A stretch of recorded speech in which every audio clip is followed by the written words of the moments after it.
She asked, hijab, isn't that oppression? No, it's not oppression, it's covering.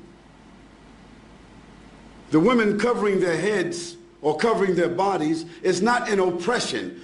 Their husband didn't tell them to do that. Their fathers didn't tell them to do that. Their sons didn't tell them to do that. The imam didn't say to do that. God said, for the Muslim ladies,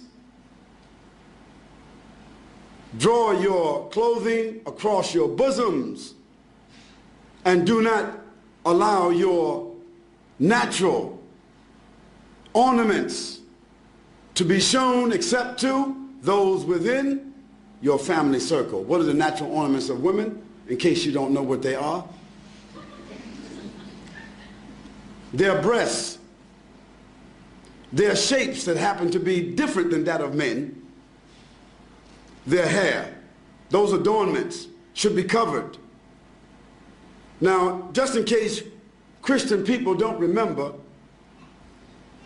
just 40 years ago, Christian women never went to church without covering their heads. It wasn't it. Isn't that true? Ask your grandmothers. And just 50 or 60 years ago, 20 years before that, a Christian woman would never come outside with a short skirt, even. Even the nuns themselves today have succumbed to modernity. Because the nuns who committed themselves to the church and a religious life, how did they dress? They're not Muslims. They covered themselves. They covered themselves with an outer garment, and nothing on them was seen except the face and the hands. So if that was accepted by Christianity, it was accepted by religion. That wasn't something just that Muslim women were told, but Jewish women, Christian women, and Muslim women were ordered to do that in their scriptures. Now the fact that the modern civilizations chose to tell women they don't have to wear that and they can wear bikinis doesn't mean that God is wrong and they are right. Now for the Muslim lady, the wearing of the hijab is a protection for her. It's a distinction for her.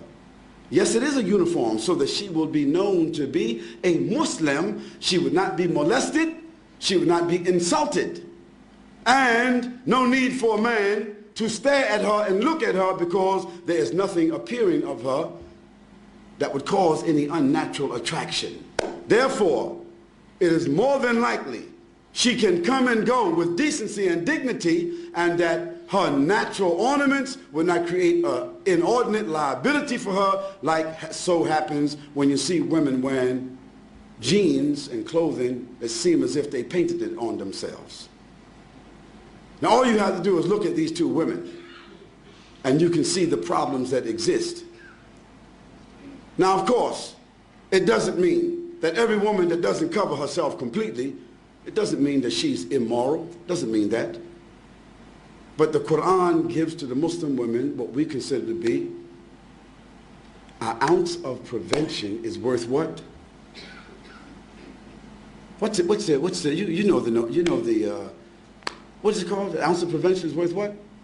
A pound of cure. So just like any one of you, if I asked you, what's your PIN number? You wouldn't tell me. If I came to visit you in your house, you wouldn't have your certificates of deposit in front of me. You wouldn't have your jewels in front of me. You wouldn't have your stack of money or your savings in front of me, distributed just because I'm a friend and everything should be transparent. No, you have those valuables in a place that is safe. Might be a bank, might be a safety deposit box. Well, that's just money. That's just tangible things. So don't blame us and don't blame God if he tells us that our mothers and our wives and our daughters, that they should be covered and in a safe place. The person asked about segregation. Why do Muslim women, why are they segregated? They're not segregated. They're not segregated. They're separated. There's a difference between segregation and separation. For instance, outside here, you have toilets that say male, female, don't you? Don't you? Why? Why shouldn't there just be a toilet? Because there are sensitivities that we as moral, decent, dignified, educated people accept. That there are sensitivities and privacy that the female would like to have as opposed to just walking into an open toilet. Now maybe in Amsterdam or some other places in Europe where they just have open toilets, it's different.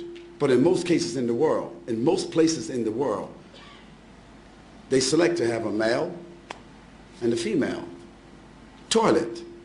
Why? Because there's the inherent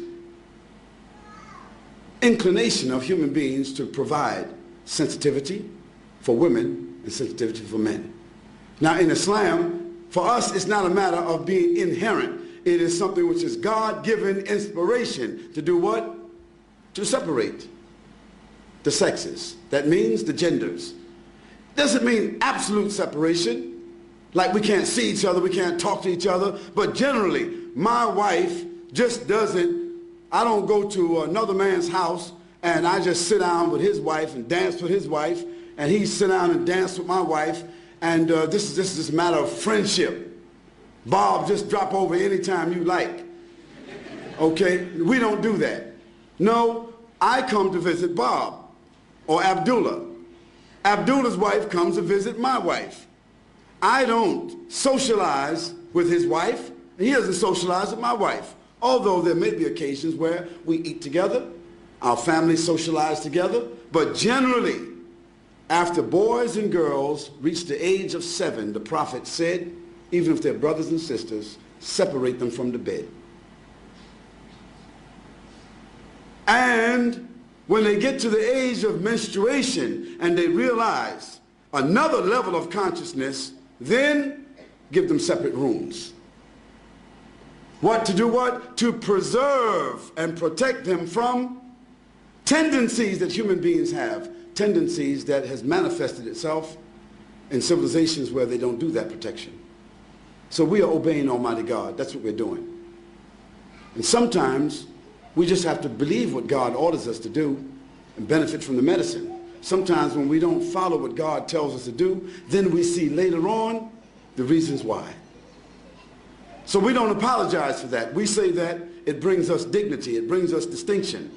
Whether it be the hijab of the women or the separation of the men and the women, it brings us distinction, it brings us dignity and protection and morality, additional morality. That's why we do it.